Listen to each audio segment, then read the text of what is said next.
अब देखो एक्सरसाइज 1.3 बहुत ही शानदार एक्सरसाइज है।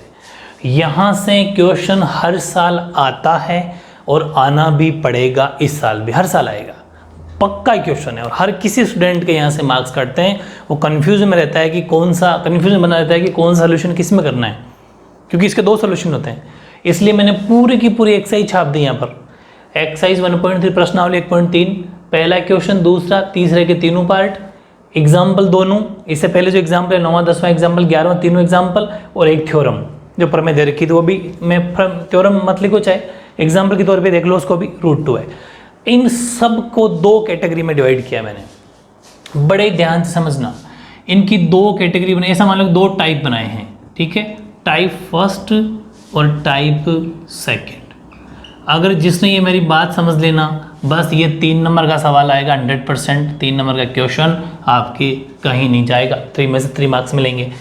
अब इनके 2 सोल्यूशन बनेंगे, वो कैसे कि अगर आपको जो अकेला नंबर मिले, अकेला मतलब जैसे √5 है, √2 है, 1/√2 है, ठीक है, और कौन सा है √3 है, और कौन सा है अकेला नंबर, बस √2 ले लिया। मतलब जो सिर्फ एक ही नंबर हो, रूट के अंदर हो और एक ही नंबर, जैसे 5 है, 2 है, 1 का तो कोई मतलब नहीं, वैसा भी वो ये एक ही नंबर कहलाता है, √3 है। ऐसा कोई भी √7, √8, √3, जितना भी रूट में एक एक नंबर हो, इनको तो अलग नज़र से देखना है अपन को, मतलब इनको अलग कैटेगरी बनाओ इसकी।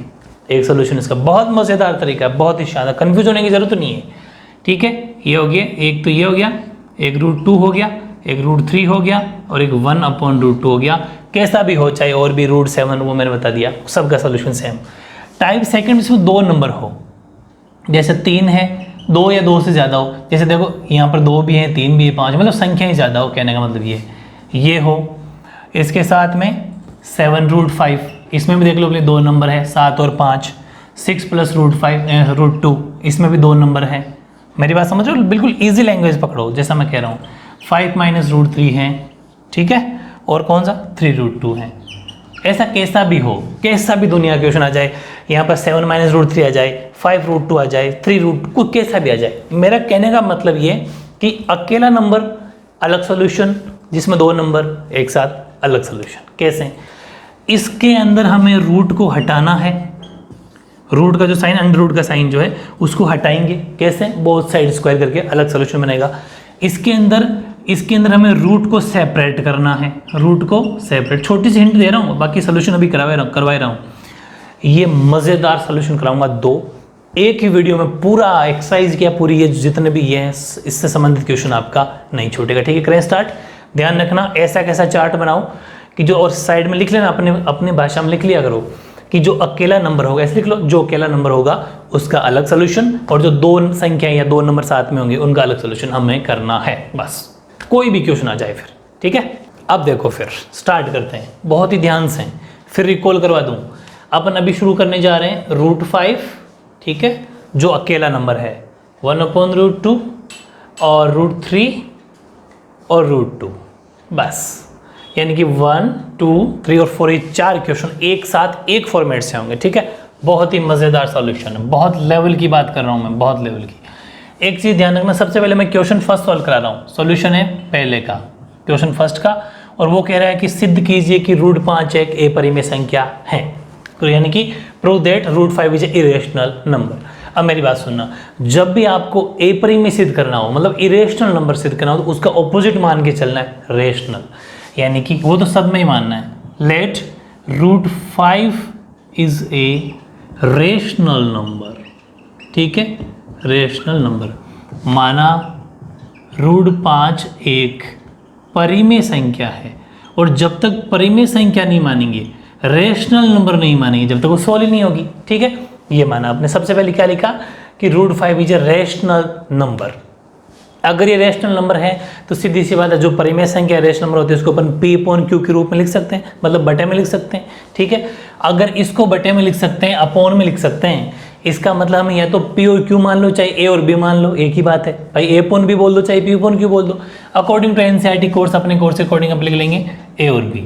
तो एक लाइन लिखनी है फिर से, we have to find out, बहुत इंपॉर्टेंट चीज़ है, फाइंड आउट 2 इंटीजर लेने अपन को, 2 integers a and b, a और बी, आप चाहो तो पी और क्यू भी ले सकते हो, वैसा कोई इशू नहीं है, a and b such as, अब सुनो ध्यान से ही, अब हिंदी भी साथ में लिख देता हूँ, हमें ए से दो पूर्णांक ए और बी ले सकते हैं, ठीक है, ले सकते हैं कि, बस हिंदी वाले इंग्लिश वाले तो ये लिखेंगे और हिंदी वाले ब्रैकेट के अंदर वाली बात लिखेंगे, ठीक है। कौन सी, ये स्टेटमेंट बहुत ज़रूरी है, स्टेटमेंट बहुत ज़रूरी है। ए और बी दो स्टेट लेंगे, इसका मतलब ये हुआ कि फिर अपन सच देट का मतलब सच एज, जिसको अपन ऐसा लिखेंगे, ये लो ए अपॉन बी, बात समझ में आ गई। मतलब कि root 5 is a rational number, root 5 एक परिमेय संख्या है, परिमेय है तो बटे में लिखेंगे, तो बटे में लिखने के लिए ए और बी या पी और क्यू चाहिए, बिल्कुल हम लिख दिया, we have to find out two integers a and b such as, यानी कि हम ऐसे दो पूर्णांक ए और बी ले सकते हैं, कैसे, उनको इस तरीके से लिख दिया, ठीक है। अब हमें क्या करना है, अब हमें ऐसे इक्वेशन में रूट को हटाना है, और जब रूट को हटाना है, रूट कैसे हटेगा, तो बोथ साइड आर स्क्वायरिंग, बड़ी ध्यान से समझना, दो सोल्यूशन होंगे इसलिए मैंने 4 छांटे हैं ये, बोथ साइड आर स्क्वायरिंग, यानी कि दोनों तरफ वर्ग करने पर, ठीक है, बोथ साइड आर स्क्वायर, दोनों तरफ वर्ग करने पर, दोनों तरफ का मतलब इन दोनों में, तो रूट 5 के ऊपर भी स्क्वायर और ए अपॉन बी के ऊपर भी स्क्वायर। अगर मेरे साथ के साथ समझ लिया ना, जिंदगी में ये सोल्यूशन रटवा के छोड़ूंगा मैं, थ्योरी और सब समझते हुए, शानदार, बस समझना पड़ेगा। ये अपन ने दोनों तरफ वर्ग किया, दोनों तरफ वर्ग यानी स्क्वायर जैसे ही किया, तो रूट 5 का स्क्वायर तो होता है ओनली 5, आप जानते हो, रूट 5 इंटू रूट 5 ओनली 5, ये ऐसा मान लो कि स्क्वायर से रूट कट गया, और जब ये खुला तो ये हो गया स्क्वायर अपॉन बी स्क्वायर। अब मेरी बात को ध्यान से समझना है, इस चीज़ को अपोन को कभी नहीं करना है, इसको इधर ले आओ, मतलब अपन को इसको ऐसा भी तो लिख सकते हैं 5b square equals to a square, बिल्कुल आप कहोगे इसको कोई टेंशन नहीं है, बस सेपरेट हो गया ये समीकरण फर्स्ट, इक्वेशन फर्स्ट। अब मेरी बात को ध्यान से समझना है, यहाँ पर जो भी बी स्क्वायर होगा उसको इधर भेजना है, ये बात ठीक है, 5b square equals to a square ये हो गया, क्योंकि वो अपोन में इधर जाके मल्टीप्लाई में हो जाएगा। अब आप इसको क्या कह सकते हो, इसको क्या कहोगे आप, कि अगर ये जो 5b स्क्वायर है, मतलब अगर ये 5a स्क्वायर के नीचे जाए, सोचना इसको कहना क्या, वर्डिंग देखो, अगर इस 5 को मैं इधर भेजूं तो क्या होगा, आप ये कहोगे इसका मतलब ये है कि 5 का भाग a स्क्वायर में जा रहा है। वापस समझो, मैं ये कहना चाह रहा हूँ कि जैसे ये है, अगर मैं इस 5 को ऐसा लिख दूँ तो आप क्या कहोगे कि जो 5 है, इस 5 का a स्क्वायर में भाग जाता है, लिखना नहीं है लेकिन इसका मतलब ये होता है, ठीक है। यानी कि अपन एक लाइन लिखेंगे कि 5 इज डिवाइड्स बाय, या फिर ऐसा मान लो कि a square is divides by 5, यानी कि a स्क्वायर 5 से विभाजित होता है या विभाजित हैं। इसका मतलब ये है कि 5 का a स्क्वायर में भाग जाता है, लाइन लिखनी है ये, a square is divides by 5, मतलब a स्क्वायर 5 से विभाजित है। अगर एक बात सुनो कि अगर 5 का भाग a स्क्वायर में जाता है ना, ध्यान से समझना, सपोज इसका मतलब ये हुआ, मान लेते हैं a की वैल्यू 10 होगी, एग्जाम्पल बता रहा हूँ मैं, है ना, कि अगर a की वैल्यू 10 है और 10 का स्क्वायर सपोज अपन ने कर दिया ये 10, अगर 10 का स्क्वायर का मतलब ये हो गया 100, तो मतलब मैं ये कहना चाह रहा हूँ अगर a की जगह मैं 10 ले लूँ तो 5 का भाग इसमें जाता है, यही कह रहा है ना, ये तो कह रहे हैं कि a स्क्वायर 5 का भाग जाता है, इसका मतलब 5 का भाग 100 में भी जाता है, मतलब 20 टाइम 20 बार जाता है। तो एक बात बताओ, अगर मैं ये स्क्वायर ना लूँ, सिर्फ 10 ले लूँ, मतलब a स्क्वायर ना लूँ, सिर्फ a ले लूँ, तो भी तो 5 का भाग जाएगा, क्योंकि जिस स्क्वायर में 5 का जाता है ना, उस अगर a स्क्वायर में 5 का जाता है तो a में भी जाएगा, क्योंकि जड़ तो a ने ही चलाई है ना, वो तो होल स्क्वायर तो बाद की बात है, ठीक है। इसका मतलब एक लाइन ध्यान रखना, हमेशा फिक्स रूल है, यानी कि अगर a स्क्वायर 5 से डिवाइड है तो ध्यान रखना, सो a is also divide by 5, अतः a भी 5 से विभाजित होगा, ठीक है, यह विभाजित हैं, ये बात आपको लिखनी है। मेरी बात समझ में आ गई, यानी कि अगर a स्क्वायर में 5 का भाग जाता है तो a में भी जाएगा, ये फिक्स है। चलो, इतना स्टेटमेंट अपन को लिख देना है। अब पूरी बात ध्यान से सुन, इस स्टेटमेंट के बाद अब एक बात फिर सोचनी है आपको कि इसने कहा कि ए भी होगा, ए का भाग भी 5 में जाता है। इसका मतलब ये हुआ कि जो 5 है उसका भाग ए में जाता। आप यही तो कह रहे हैं अपन कि 5 का भाग ए में जाता है, ठीक है। 5 का भाग ए में जाने से आंसर क्या आया नहीं पता। सपोज वो आंसर सी आया, जो भी आंसर होगा वो सी है। ध्यान से समझना, अगर आप यहाँ पर ए और बी लेते हो तो यहाँ सी लेना है, यहाँ पर पी और क्यू लेते हो तो यहाँ आर लेना है। इस शब्दावली को, इस वर्डिंग को पहचानो कि 5 का भाग ए में भी जाता है। इसका मतलब ये है, इसका मतलब 5 का भाग ए में गया तो सी आंसर है। बी तो आ नहीं सकता भाई, बी कहाँ से आएगा, क्योंकि बी तो खुद वैल्यू होगी कोई ना कोई। मतलब 5 का भाग ए में देने पर सी और नया नंबर आएगा जो इन दोनों का नहीं होगा, क्योंकि वो क्वोशंट होता है, भागफल होगा। बात को फिट कर लो, क्यों कह रहा हूँ, बहुत बड़ी चीज़ है। एक समझ लोगे तो सब समझ लोगे। इसका मतलब क्या हुआ, इसका मतलब ये हुआ कि जो ए है, ए की वैल्यू हो जाएगी 5 इंटू सी। 5 गुणा सी, दोनों गुणा करेंगे तभी तो ए की वैल्यू आती है भाई। भाजक इंटू भागफल, डिवाइजर इंटू क्वोशंट जब करते हैं तो px यानी कि भाज्य आता है। श्रीमंड सपोज शेषफल 0 होगा, ऐसा मान के चल रहे हैं, क्योंकि वैल्यू नहीं है। ये मैंने नहीं लिखवाता तो ये आपको समझ नहीं आता। इसको मैंने ऐसा लिखा है और कोई नई चीज मन से नहीं सोची है। इसको ऐसा लिख सकते हैं, नहीं लिख सकते क्या बताओ, लिख सकते हैं। इसके करने के बाद वापस वही लाइन, बोथ साइड, अब अभी बताऊंगा क्यों कर रहे हैं। बोथ साइड आर स्क्वायर, दोनों तरफ, या फिर वो लिख देना स्क्वायरिंग बोथ साइड, ठीक है। स्क्वायर बोथ साइड, दोनों तरफ वर्ग करने पर, दोनों तरफ वर्ग करने का मतलब है इसके ऊपर भी स्क्वायर और 5c के ऊपर भी स्क्वायर। सोल्यूशन क्या आया, a square equal to 25c square, 25 है ये। अब एक बात बताओ, यहाँ पर 25c स्क्वायर लिखा, ए स्क्वायर की वैल्यू, इक्वेशन 1 क्या कहता है, वो कहता है कि ए स्क्वायर को आप 5b स्क्वायर लिख सकते हो। तो एक बात बताओ, इसको मैं ऐसा लिख दूंगा 5b square equal to 25c square, यहाँ लिख दूंगा फ्रॉम इक्वेशन 1, समीकरण 1 की सहायता से, या फिर समीकरण 1 से। वो उसने हमें परमिशन दी कि आप ए स्क्वायर की जगह 5b स्क्वायर लिख सकते हो, यस लिख दिया। फिर b square equal to 25c square, और ये 5 आ जाएगा इसके नीचे, ये कट गया, b स्क्वायर की वैल्यू आ जाएगी 5c स्क्वायर, 5 5 25 होता है, ठीक है। इसको क्या कह सकते हो, जैसा आपने इसको कहा था कि ये 5 जाएगा इसके नीचे, यही बात है ना। इसको क्या कह सकते हो, इसको ऐसा लिख लो, भले आपको कन्फ्यूजन हो रहा हो तो इस 5c स्क्वायर को ऐसा लिख लो, ऐसा 5c स्क्वायर इधर लिख लो, b स्क्वायर इधर लिख लो, बात है कि कोई फर्क नहीं पड़ता। इसको क्या कह दोगे, अब इन दोनों को देख के क्या कह दोगे, ये लाइन कि ए स्क्वायर 5 से विभाजित हैं, मतलब डिवाइड हैं, तो यहाँ पर क्या लिखोगे कि b square is, same theory रखना, b square is divides by 5, यानी कि बी स्क्वायर 5 से विभाजित हैं, ठीक है। सो अगर बी स्क्वायर 5 से है तो बी भी होगा, so b is also divides by 5, अतः बी स्क्वायर भी 5 से विभाजित होगा या विभाजित है। एक बात बताओ, यहाँ पर अपने लिखा ये जो इक्वेशन है ये 2, ध्यान से, इक्वेशन 1 ने कहा कि ए स्क्वायर 5 से विभाज्य है तो ए भी 5 से होगा।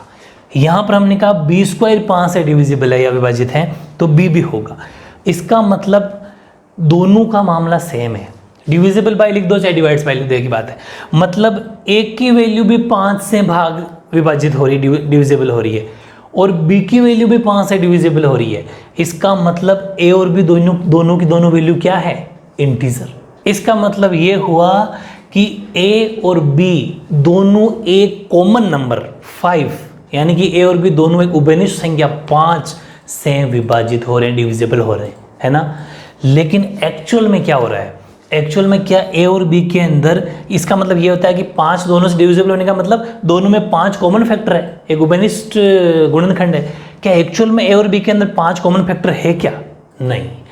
एक्चुअल के अंदर ए और बी के अंदर कुछ भी कॉमन नहीं था, देख लो, दोनों में कॉमन 1 मान सकते हैं, 1 into a b into 1 into b, मतलब इन ए और बी जो अपने स्टार्टिंग में दो इंटीजर लिए थे उनमें कॉमन क्या है, जो हमने शुरू में लिया था कुछ भी कॉमन नहीं है, ए और बी तो अकेले हैं। जबकि यहाँ हमने साबित कर दिया कि ए के और बी का दोनों का 5 एक फैक्टर है, क्योंकि दोनों में 5 का भाग जा रहा है। ए और बी दोनों के अंदर 5 एक गुणनखंड है, ये हमने यहाँ साबित कर दिया, जबकि गलत है। तो यहाँ लिखना है कि हमने जो कॉन्ट्राडिक्ट्स पैदा हो गया यहाँ पर, एक हमें एक विरोधाभास उत्पन्न हो गया कि जो हमने ये बात सोची एक्चुअल में वो गलत है, यानी कि ए और बी में 1 के अलावा कोई है ही नहीं, जबकि हम कह रहे हैं 5। तो एक 2 लाइन लिखाऊंगा, वो आपको लाइन लिखनी है, ठीक है, ये 2 लाइन लिखनी है। Hence 5 is a common factor of a and b, but this contradicts the fact that a and b have no common factor other than 1। Actual बात ये, so our hypothesis is wrong, अतः हमारी कल्पना गलत है। हिंदी वाले यहाँ से लिखेंगे, अतः ए व बी में एक उभयनिष्ठ गुणनखंड 5 है, ठीक है, परंतु इस तथ्य का यहाँ विरोध हो रहा है कि ए और बी में एक के अतिरिक्त कोई उभयनिष्ठ गुणनखंड है। यहाँ पर हमारी बात का विरोध हो रहा है कि एक्चुअल में ए और बी में एक के अलावा कोई और हो रहा है, विरोध हो रहा है, अतः हमारी कल्पना गलत है। तो इसके बाद में एक लास्ट लाइन और, सो या फिर हैं, सो √5 इज ए इरेशनल नंबर, मतलब कि ये वाकई रेशनल नंबर नहीं है, ये एक इरेशनल नंबर है, अतः √5 एक अपरिमेय संख्या है। इतना स्टेटमेंट आपको लिखना है। हो सकता है आपको कहीं कहीं छोटा मोटा सोल्यूशन मिल जाए, 2-4 लाइन का, आप राज्य जरूर हो जाओगे, लेकिन राज्य होने से मार्क्स नहीं मिलेंगे। इसलिए ये स्टेटमेंट ज़बरदस्त तरीके से ऑथेंटिक, बिल्कुल डिटो एनसीईआरटी सॉल्यूशन की तरह, ठीक है, आपको मैंने बता दिया है ऐसा कैसा आपको लिखना है। अब अपन क्या करेंगे, इन सब को जितने भी इस टाइप से हो सकते हैं चारों क्वेश्चन को अपन कंप्लीट कर लेंगे, इनके अलावा कुछ नहीं पढ़ना आपको, ठीक है, ओके।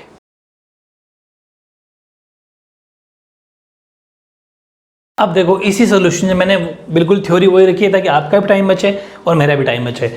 अपने उठाया अब क्वेश्चन नंबर 3 का फर्स्ट, ध्यान रखना है क्वेश्चन नंबर 3 का पहला पार्ट उठा रहे हैं अपन, क्योंकि जो इस सोल्यूशन से होगा, मैंने आपको पहले टेक्निक तो बताई दी, ठीक है, गोले बनाते जाएंगे साथ साथ में। ये हो गया अपना, अब ये हो रहा है, तो same to same theory, let 1/√2 is a rational number, माना 1/√2 एक परिमेय संख्या है। We have to find out 2 integers a and b such as, हमें ऐसे 2 पूर्णांक ए और बी ले सकते हैं कि उसको क्या लिख देंगे कि 1/√2 इक्वल्स टू a/b, क्योंकि रेशनल नंबर है, बोथ साइड आर स्क्वायरिंग, या फिर स्क्वायरिंग बोथ साइड लिख देना, एक ही बात तो आप जानते हो अपने ओड नंबर्स में लिख देना, दोनों तरफ वर्क करने पर तो 1/2 के ऊपर भी स्क्वायर कर देंगे और a/b के ऊपर भी स्क्वायर कर देंगे। 1/2 का खोला तो 1 का तो स्क्वायर 1 ही होता है, √2 का हो गया ओनली 2, इसके ऊपर a स्क्वायर हो गया और b स्क्वायर हो गया, इसको इधर भेज दो, ठीक है, ये हो जाएगा b स्क्वायर सेपरेट और ये 2 इधर चला जाएगा तो ये हो जाएगा 2a स्क्वायर, ठीक है, एक ही बात है, b square equals to 2a square, या तो ऐसा लिख दो या फिर 2a square equals to b square लिख दो, जैसा आप चाहते हो। पिछले वाले की तरह लिखना चाहते हो डिट्टो तो ऐसा लिख लो 2a square equals to b square, एक ही बात है, मतलब एक इस तरफ हो जाएगा तो आपके थोड़ा समझने में ईजी पड़ जाएगा। तो एक बात बताओ, यानी कि 2a square equals to b square आपने लिख दिया, इक्वेशन फर्स्ट, है ना। अब एक बात बताओ, इसको देख के आपको क्या मतलब ऐसा लग रहा है कि 2 है ना, वो b स्क्वायर में भाग जाता है 2 का, मतलब कि यहाँ पर a स्क्वायर की जगह क्या लिख देंगे अपन, इस बार उल्टा हो गया, ये b स्क्वायर हो जाएगा, एक ही बात है, यानी कि b square is divides bye 2, समझ गए, यानी कि जो b स्क्वायर है, b स्क्वायर कोमा 2 से विभाजित हैं, ठीक है, वो की वही थ्योरी। सो b इज, अगर b स्क्वायर है तो b भी होगा, सेम वही थ्योरी, बस एक ही जगह b है, b is also divides bye 2, अतः b भी 2 से विभाजित है। कितना शानदार तरीका है, आओ इधर। अब यहाँ पर एक ही जगह b आ जाएगा, क्या आ जाएगा कि ये चीज कौन सी, कि b भी 2 से विभाजित है, इसका मतलब है कि 2 का भाग भी b में जाता है, यही तो कह रहे हैं, तो c आंसर आएगा, c आंसर आएगा, ये तो कह रहे हैं ना, नया नंबर आएगा, मतलब इसको अपन ये लिख सकते हैं b equals to 2c, b equals to 2c, easy है 2c। फिर वही same theory, squaring both side, यानी कि दोनों तरफ वर्ग करने पर, तो b के ऊपर भी स्क्वायर लग गया, 2c के ऊपर भी स्क्वायर लग गया, तो ये हो गया b square equals to 4c square. Equation 1 ने कहा कि आप b स्क्वायर की जगह 2a स्क्वायर लिख सकते हो, तो हमने इसको 2a स्क्वायर लिख दिया, 4c square from equation first, समीकरण 1 से, ठीक है, तो एक 2 को उधर भेज देंगे तो a square equals to 4c² upon 2, तो ए स्क्वायर की वैल्यू आ जाएगी 2c²। भाई 2 की टेबल से 4 काट के 2 बार। इसको देख के क्या कह सकते हो आप, इसको देखो, या तो ऐसे लिख लो या फिर ऐसा लिख लो इसको, चलो 2c² इक्वल्स टू a²। बताओ क्या कह सकते हो, यही कहोगे कि जो ये a² है, अब उल्टा हो गया ना इस बार, उसमें b था इसमें था, a² इज डिवाइड बाय 2। भाई ध्यान से समझो, ये इक्वेशन समीकरण 2 का भाग a² में जाता है, यानी कि a² डिवाइड्स बाय 2। तो सीधी सी बात है, a², हिंदी वाले हिंदी में लिख देते हैं, a² 2 से, कोमा बीच में a² कोमा 2 से विभाजित है। तो सीधी सी बात है, अगर a² है, अच्छा मैंने ये सेम टू सेम लिख दिया था कि यहाँ पर b लिखना, सो b² नहीं था भाई, वहाँ पर b है, ठीक करना पिछले में। सो b is also divides bye 2, तो इसमें हो जाएगा सो a is also divide by 2, अतः a भी 2 से विभाजित होगा। छोटी सी मिस्टेक पिछले में, यहाँ पर अगर आपने b² लिख दिया था तो ध्यान रखना, वो b² तो ऊपर नीचे तो b आएगा ना, सेम टू सेम थ्योरी रखनी है। ये हो गया। फिर इसके बाद में हैंस, वो सेम थ्योरी, हैंस कौन सा कॉमन फैक्टर है इसके अंदर, इनके अंदर 2। भाई b² भी 2 से, b भी 2 से, a² भी 2 से, a भी 2 से, इसका मतलब hence 2 is a common factor of a and b। दोनों के अंदर a और b के अंदर दोनों में 2 उभयनिष्ठ गुणनखंड है, ठीक है। Hence 2 is a common factor of a and b, but this contradicts, लेकिन एक्चुअल में तो a और b में 1 के अलावा कुछ कॉमन है ही नहीं ना, तो हमें यहाँ पर एक कॉन्ट्राडिक्ट्स पैदा हो गया, एक विरोधाभास पैदा हो गया। इसलिए हमने जो आवर हाइपोथेसिस इज रॉन्ग, मतलब हमने जो कल्पना करी है वो गलत है। यानी कि ये सब कुछ सेम थ्योरी, बस हिंदी वाले लिख देना कि ये उभयनिष्ठ गुणनखंड 2 हैं, लेकिन हमारी जो कल्पना है वो गलत है। अतः सो 1/√2 इज ए इरेशनल नंबर, अतः 1/√2 एक अपरिमेय संख्या है ना। मजेदार ट्रिक, ओके।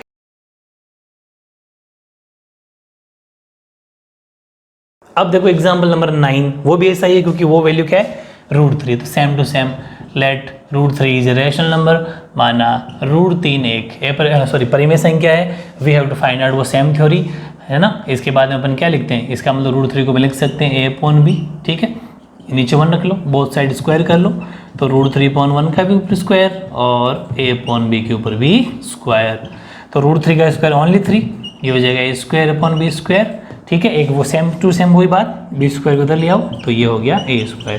इसको देख के आप क्या कह सकते हो, इक्वेशन 1 कि जो a² है वो उसमें 3 का भाग जाता है, तो a² इज डिवाइड्स बाय 3, यानी कि a² 3 से विभाजित है, इसलिए a से a is also divides bye 3, यानी कि a भी 3 से विभाजित होगा। सेम थ्योरी, और ये अगर होगा, ये वाला लाइन से अपन क्या लिख सकते हैं कि 3 का भाग a में जाएगा, c आंसर आता है, मतलब a बराबर 3c, a इक्वल्स टू क्या लिख सकते हैं 3c, वही बोथ साइड स्क्वायर कर देंगे, दोनों तरफ वर्ग करने पर, तो इसके ऊपर भी स्क्वायर लग गया, इसके ऊपर भी स्क्वायर लग गया, खुला तो a² बराबर 9c² हो गया, ठीक है। इक्वेशन 1 ने कहा कि a² की जगह आप 3b² लिख सकते हो, तो हमने इस a² की जगह 3b² लिख दिया बराबर 9c², फ्रॉम इक्वेशन 1 समीकरण 1 से। देखो एक साथ सारे टाइप कर लेंगे तो हर चीज़ आपको याद हो जाएगी, ठीक है। अब अपन क्या लिख सकते हैं, b² इक्वल्स टू 9c²/3, है ना, इसे कट जाएगा, तो b² इक्वल्स टू 3 3 9 यानी 3c²। अब इसको चाहे ऐसा लिखो, चाहे आप इसको ऐसा भी लिख सकते हो, 3c² इक्वल्स टू b²।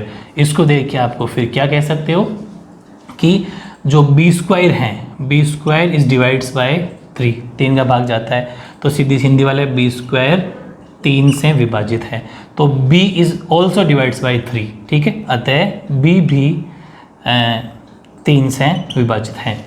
अब इन दोनों बातों को देख के क्या लग रहा है कि a भी 3 से और a² भी 3 से, a भी 3 से, b² भी 3 से, b भी 3 से, मतलब hence 3 is a common factor of a and b, but the contradicts the fact that a and b have no common factor other than 1, so our hypothesis is wrong।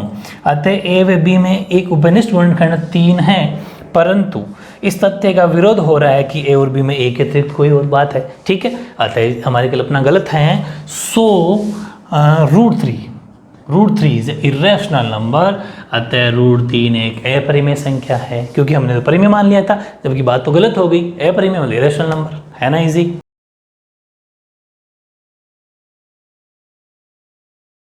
अब next ले लेते हैं अपन example, तो हो गया complete ये theorem जो एक दे रखी है आपकी बुक में √2, ठीक है। तो थ्योरम शॉर्ट मिल गया TH, प्रमेय, समझ जाना आप, ठीक है। Let √2 is a common factor, माना √2 एक परिमेय संख्या है। We have to find out 2 integers a and b such as, हमें दो पूर्णांक लेंगे ए और बी, तो इसका मतलब अपन √2 को लिख सकते हैं ऐसा, बोथ साइड स्क्वायर करेंगे तो √2 के ऊपर भी स्क्वायर हो गया और a अपॉन बी के ऊपर स्क्वायर हो गया। √2 का ओनली 2, ये हो गया a² अपॉन बी स्क्वायर, इधर भेज दो तो 2b² इक्वल्स टू a², ठीक है। ये हो गया समीकरण 1, इक्वेशन फर्स्ट। इसको देख के क्या कह सकते हो कि 2 का भाग a² में जाता है, यानी कि जो a² हैं वो डिवाइड्स बाई 2, ठीक है। इसका मतलब ये हुआ हिंदी वालों के लिए कि a² 2 से विभाजित हैं, इसका मतलब ये a is also divides by 2, मतलब a भी 2 से विभाजित हैं, ठीक है। इसके बाद में आ जाओ, अगर ये विभाजित हैं तो अपन क्या लिख सकते हैं, वही सेम टू सेम 2 का भाग a में जाएगा तो c आंसर आएगा, मतलब a बराबर 2c, वो का वो हो गया 1/√2 वाला सोल्यूशन हो जाएगा आगे जाके, ठीक है। फिर बोथ साइड स्क्वायरिंग, दोनों तरफ वर्क करने पर तो a के ऊपर भी स्क्वायर और 2 के ऊपर भी स्क्वायर, और सॉरी 2c के ऊपर भी स्क्वायर, तो a² इक्वल्स टू 4c², ठीक है। इक्वेशन फर्स्ट कहता है कि आप a² की जगह 2b² लिख सकते हो, ठीक है। तो 2b² equals to 4c² from equation first, समीकरण 1 से, ठीक है। तो b² equals to 4c² upon में चला जाएगा 2, ये कट जाएगा तो b² की वैल्यू क्या आ जाएगी 2c², या फिर लिख सकते हो 2c² इक्वल्स टू b², ये लिख देना ताकि सेम सोल्यूशन बन जाए, ठीक है ना। बहुत इजी है, बहुत मज़ेदार सोल्यूशन, आपको मज़े आ रहे होंगे क्योंकि सोल्यूशन सेम है। अब अपन क्या लिखेंगे, हाँ सेम टू सेम थ्योरी, इसको क्या कहोगे कि जो b² है, b² यहाँ पर तो a² था, b² डिवाइड्स बाई 2, हिंदी वाले b² 2 से विभाजित हैं।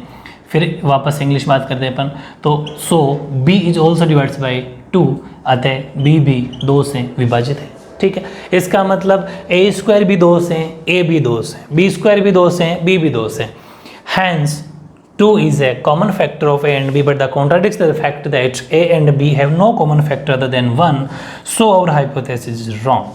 अतः a और b में एक उपनिष्ठ गुणनखंड 2 हैं, परंतु इस तथ्य का विरोध हो रहा है कि a और b में a के अतिरिक्त तो कुछ है ही नहीं उपनिष्ठ गुणनखंड, अतः हमारी कल्पना गलत है। सो √2 इज ए इरेशनल नंबर, अतः √2 एक अपरिमेय संख्या। ये चारों क्वेश्चन एक ही मेथड से होंगे, मतलब इजी तरीका क्या हुआ कि जो सेम एक वैल्यू है, जो अपॉन में ना हो, सिर्फ रूट के अंदर हो, कोई दूसरा नंबर ना हो, अपॉन में हो चाहे रूट में हो, कैसा भी हो।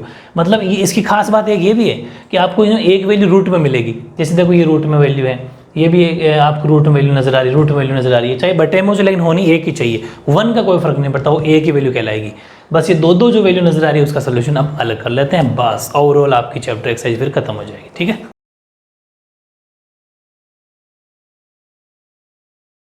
अब देखो, अब अपन ने लिया है क्वेश्चन नंबर 2, ये रहा, ठीक है।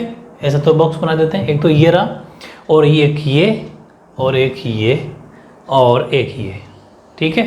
यानी कि 4 इसके क्वेश्चन है आपकी पूरी बुक में, बस।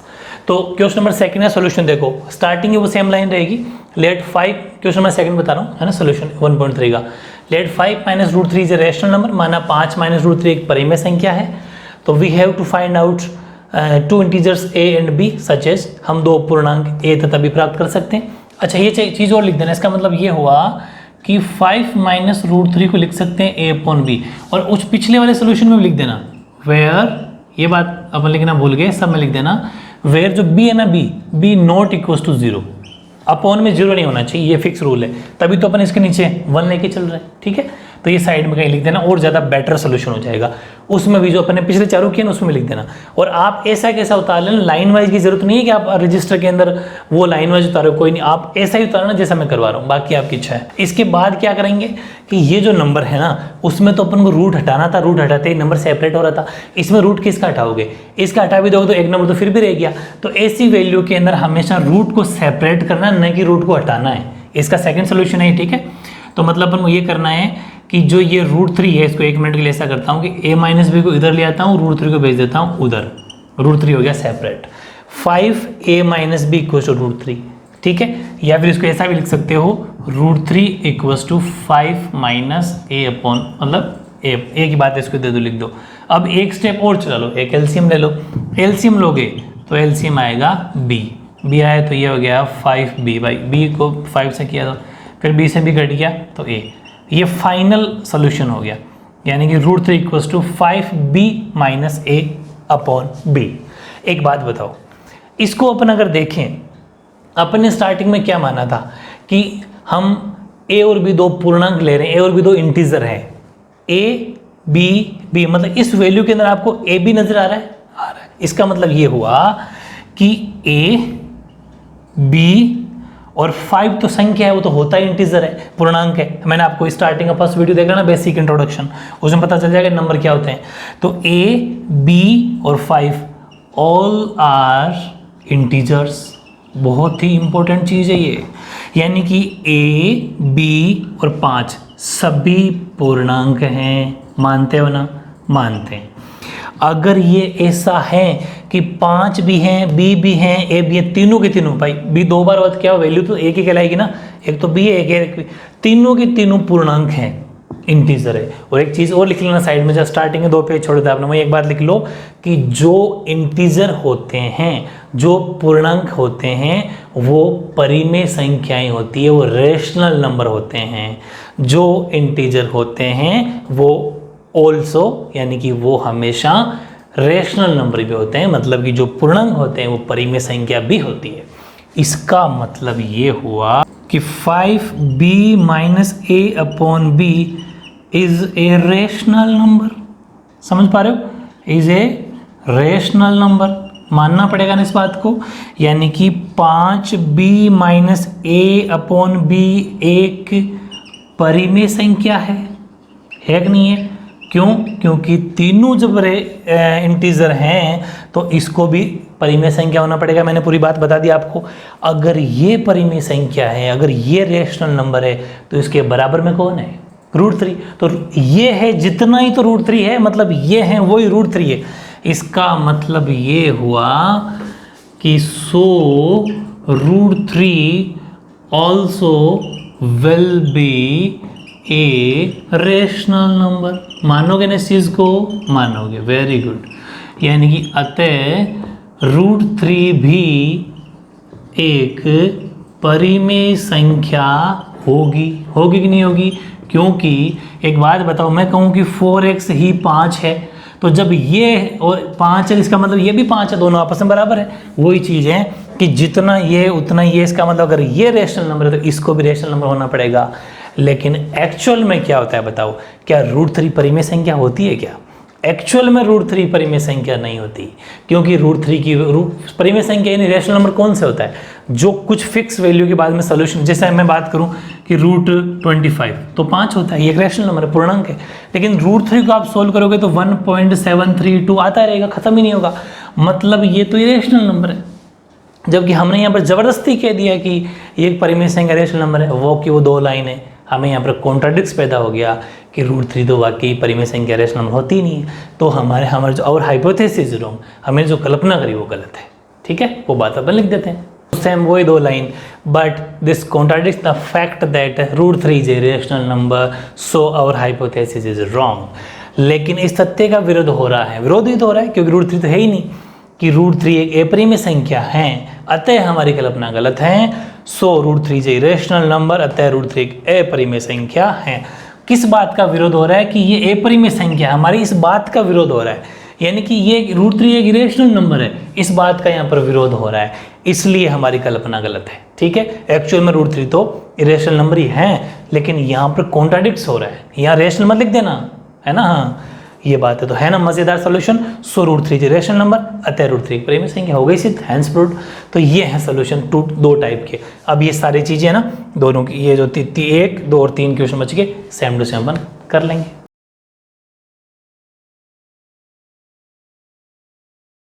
अब अपन बात करते हैं थर्ड का सेकंड, तीसरे का दूसरा सॉल्यूशन, वो है 7√5। लेट 7√5 रेशनल नंबर, माना 7√5 एक परिमेय संख्या है। We have to find out 2 integers and b such as, हम 2 पूर्णांक a तभी इस प्रकार लेंगे where b not equal to 0, जहाँ b बराबर नहीं है 0। फिर वही बात 7√5 equals to a upon b, इसके नीचे 1 रख के, ठीक है। वैसे ज़रूरत नहीं है इधर इधर भेजना है इसको, तो वैसे ही सेपरेट करना है। तो √5 अकेला बनाना है, तो √5 को ये रहने दो, a/7b हो जाएगा भाई, 7 नीचे चला जाएगा, बस हो गया सेपरेट, a/7b। अब एक बात बताओ कि यहाँ पर हमने a और b को इंटीजर लिया था ना, तो अपन वही बात लिख देंगे कि a, b और ये 7, इसके साथ जो मल्टीप्लाई में तीनों ही a, b, 7 all are integers, यानी कि a, b और 7 सभी पूर्णांक हैं। इसको यहाँ लिख देना, एडजस्ट कर लेना। अगर ये सभी पूर्णांक है, इसका मतलब a/7b, a/7b is a rational number, a/7b एक परिमेय संख्या है, मानेंगे, क्योंकि जो इंटीजर होता है वो रैशनल नंबर होता है, वो परिमेय संख्या होती है। सो अगर ये रैशनल नंबर हैं, अगर ये परिमेय संख्या हैं, तो √5 को भी होना पड़ेगा, वो कहाँ जाएगा। सो √5 is also be A rational number, अतः √5 भी एक परिमेय संख्या है। बट क्या √5 एक्चुअल में होती है क्या? नहीं। √5 को सोल्व करोगे तो पॉइंट कभी खत्म ही नहीं होगा ज़िंदगी में, मतलब इरेशनल नंबर है। तो हमने इसको इरेशनल नंबर कहा, लेकिन हमारा तो यहाँ पर अपोजिट विरोध हो रहा है, कॉन्ट्रडिक्स हो रहा है कि ये तो कह रहा है कि परिमेय इरेशनल है, but this contradicts the fact that √5 is irrational, so our hypothesis is wrong। लेकिन इस तथ्य का विरोध हो रहा है कि √5 एक परिमेय संख्या है, अतः हमारी कल्पना गलत है। सो √5, सॉरी वो क्या है पूरा 7√5, सो 7√5 इज ए इरेशनल नंबर, अतः 7√5 एक अपरिमेय संख्या। डन।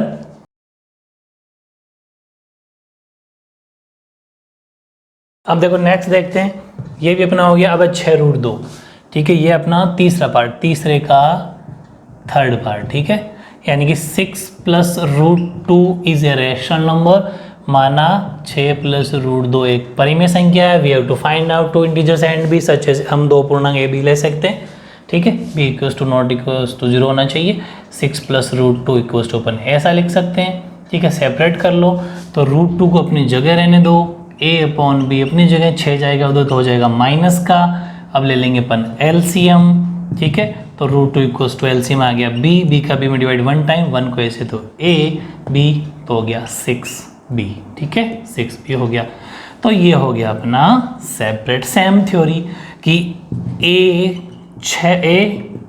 a के बाद में b और 6, a b और 6 ऑल आर इंटीजर्स, यानी कि a, b, 6 सभी पूर्णांक हैं, और जो पूर्णांक होते हैं वो रैशनल नंबर भी होता है। इसका मतलब a - 6b/b is a rational number, अतः a - 6b/b एक परिमेय संख्या है, ठीक है। आओ इधर, अगर ये परिमेय संख्या रैशनल नंबर है तो √2 को भी होना पड़ेगा। सो √2 is also be A rational number, √2 भी एक परिमेय संख्या होगा या परिमेय संख्या होगी। क्या एक्चुअल में √2 परिमेय संख्या होती है? क्या √2 is a rational number actual में? No, but this contradicts the fact that कि √2 को सोल्व करते जाना कभी भी पूरा प्रॉपर आंसर नहीं आएगा, कि but this contradicts the fact that √2 is a irrational number, so our hypothesis is wrong. लेकिन इस तथ्य का विरोध हो रहा है कि √2 एक अपरिमेय संख्या है, हमारी कल्पना गलत है। तो फाइनली किस आंसर पे पहुंच गए? सो 6 + √2 इज ए इरेशनल नंबर, अतः 6 + √2 एक अपरिमेय संख्या है, ठीक है।